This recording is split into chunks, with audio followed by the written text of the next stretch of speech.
Oui, on écoute l'analyse de Dacier de Bendouté sur BF1 sur le nouveau président de la République du Bénin. Oui, la famille, on écoute ici tous ensemble et la partager au maximum et donnez votre avis en commentaire. Top, c'est parti. Le président du Bénin avait fait le déplacement en France avant de revenir en Afrique. Je pense qu'il se discrédibilisait automatiquement.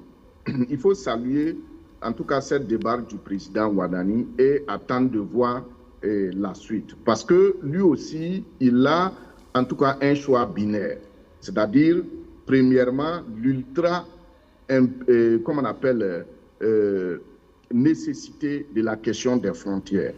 Et dans la question des frontières, il y a cette coopération économique et il y a aussi cette coopération dans la lutte contre le terrorisme. Et le deuxième choix, c'est le maintien de l'armée française, des bases françaises au Bénin.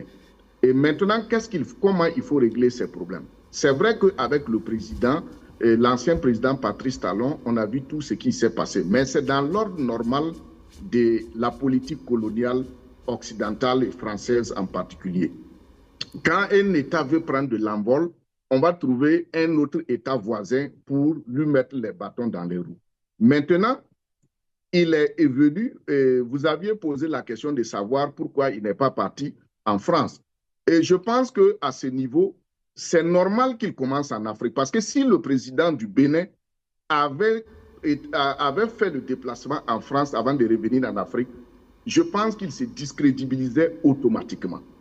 Tous les contacts qu'il est en train de prendre, il va aller rendre compte finalement à la France et voir maintenant comment négocier aussi avec la France quelque part. Mais s'il avait commencé par la France, il allait se mettre les bâtons dans les roues et ça allait crisper même encore les relations.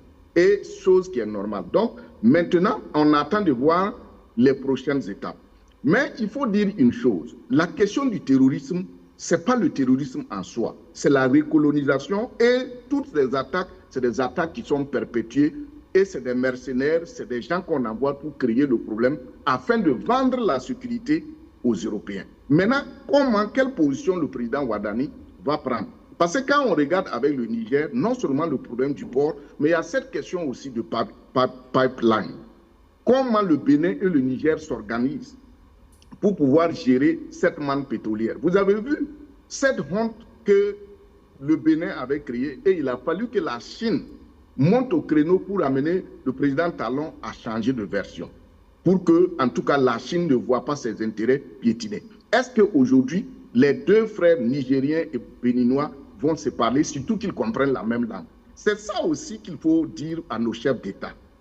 Ils sont des grandes personnes, ils ne sont pas des enfants. Des gens ne peuvent pas communiquer dans la même langue et aller apprendre un intermédiaire qui ne comprend pas les langues.